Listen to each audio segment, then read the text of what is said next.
All right, everyone. Hello and welcome in. I don't have a good intro. You know why you're here. So the news of the day is Irv Smith Jr. has been lost for the season. He went in for his meniscus surgery.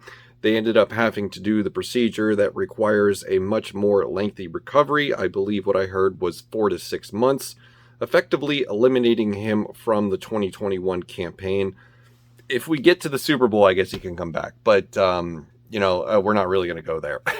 So, Irv Smith Jr. is out for the season, and this feels like we are cursed. It feels like we are cursed in that little time period between when the preseason ends and the regular season begins, where bad stuff just continues to happen. And Mike Zimmer addressed that today during his press conference when he was asked, does it feel like every week you come in here, you're just putting out fires? And he bluntly and correctly responded that it's been that way for 8 years. I mean, think about all of the shit that we have had to endure leading up to the regular season. It's become a meme at this point. This is a Vikings trope for bad things to happen to you right before the regular season starts, where you have to adjust on the fly. The Teddy Bridgewater injury, Sam Bradford, Danielle Hunter last year, and now Irv Smith Jr. is added to the list. And it's devastating because this was a guy who has looked good in training camp. It was his time to shine. Kyle Rudolph was no longer on the team.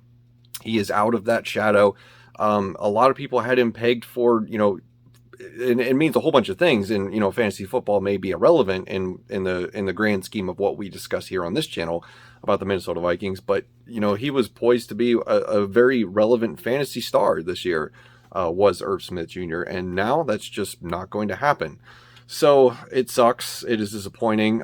This eliminates, I think, a lot of what the Vikings offense had planned to do, because even Mike Zimmer said that they had the intention of utilizing him as the quote-unquote wide receiver 3 when they had to, go out and, pass on 3rd and long or whatever it is, passing situations. He would be split out wide from the offensive line, and I think that would have been a fantastic way to utilize his skill set and create mismatches, but that's not going to happen. Now they're going to have to throw out some more wide receivers, and the pain in Mike Zimmer's voice when he had to say that at the press conference, just cherry on top. So the Irv Smith Jr. situation is awful and it sucks, but he will be gone for 2021.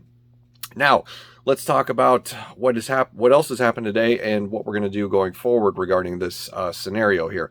So I think today, in wake of the Irv Smith Jr. news and the injury problem, is Rick Spielman has once again shown us who he really is, and that is somebody who is ill-prepared for things to go wrong. And this is of his own creation, right? Because Mike Zimmer and we ourselves on this channel here in our own little community have been saying for weeks now that the depth on this team is not good enough and it is going to cause problems. Here's the first problem, because Tyler Conklin is a backup tight end for a reason.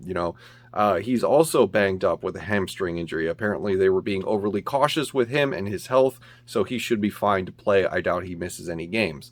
But I don't think we are striking fear into defensive coordinators' hearts starting Tyler Conklin as your tight end 1. So, and apparently Rick Spielman and Mike Zimmer both realize this, so Rick Spielman goes out and he trades for another tight end. Now, 2 days ago, we uploaded a video here talking about the potential for the Vikings to make a big splash before the regular season began, because it felt like that this team needed some motivation. The monkey's paw has curled after I have made that video, because we have gone in the complete opposite direction of what I wanted to do and what I talked about in the video. And we traded for literal Chris Herndon from the New York Jets, a former he was a former 4th round pick, tight end who has not lived up to expectations.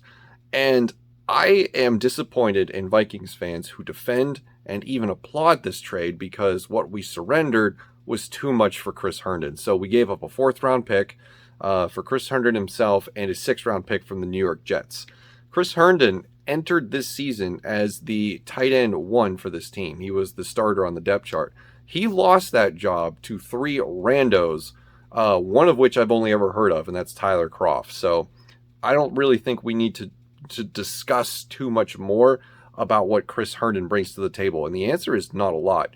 Now, in fairness, I've always thought that maybe he was just under, the curse of Adam Gase when he was with the New York Jets, because Adam Gase is a terrible football coach. We've seen the resurgence of careers after players get away from him. We've seen it with Miami. I guess we've seen it with the New York Jets because of what Robbie Anderson has done in Carolina, but there's more instances of this happening with former Miami Dolphins players, and I think Ryan Tannehill is probably the biggest name of them all.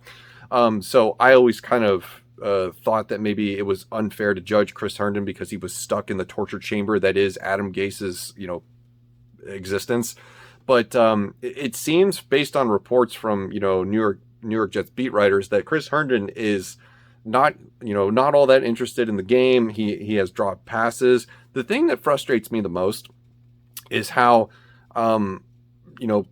like guys like Adam Schefter and Ian Rappaport are basically like PR / breaking news guys, because they always have something positive to say about everybody, and it's crippling to the viewer who needs to correctly understand what type of player Chris Herndon is, because Chris Herndon is not a promising young talent. Is he young? Yeah, for football, but he's not promising anymore. He's had his opportunities, and it hasn't shown. Maybe a new environment does him some good. I don't buy it. I think that this was a panic trade. I'm disappointed in the fans that are applauding this. They're like, oh, it was just a 4th-round pick. Who cares? Drew Samia was a 4th-round pick. None of our 4th-round picks pan out. Are you listening to your own argument? Because that is just some of the worst logic that I've ever heard. Okay, so you bomb on a 4th-round pick. Does that mean that you never make a 4th-round selection ever again? You could apply that to any round. It's stupid. It doesn't make sense. You know who was a former 4th-round pick? Kirk Cousins, who everybody seems so quick to want to defend, that it's weird that you bring up 4th-round picks being a waste, so you might as well trade them for what you can get. The New York Jets fleeced us in this deal. They absolutely fleeced us. They raked us over the coals because they knew we were desperate and they could get anything out of us that they wanted. So that is where we stand with the tight end problems that are now plaguing the Minnesota Vikings. We are at a crossroads, because this can't be a trend with this team. This has to be the last one. This has to be the last major injury that this team suffers, especially on offense. Now, the good news is that Christian Darrisaw, Anthony Barr, and Dede Westbrook were not put on IR for the first quarter of the season, so it sounds like those guys are going to be in a position to return earlier, which is the greatest news in the world for the offensive line, getting Christian Darrisaw back to take his rightful place at left tackle from Rashad Hill. So that's good. But if we lose Justin Jefferson, if we lose Dalvin Cook, Adam Thielen, maybe, but Justin Jefferson, Dalvin Cook, those guys are now hypercritical to this offense surviving. They always have been, but even more so now that we have lost Irv Smith Jr. for the season. So no more injuries. We cannot afford it. The backups, as we have established, are not very good. And Rick Spielman, the GM for this team, has once again showcased that he is trying to put out, he's trying to put out the fires that he has created of his own doing, because he hasn't drafted well. They haven't developed talent well behind the 22 starters that are making all of the money on this salary cap. And it's a problem, because what he does is he tries to put a Band-Aid on the Grand Canyon, and it's not going to work.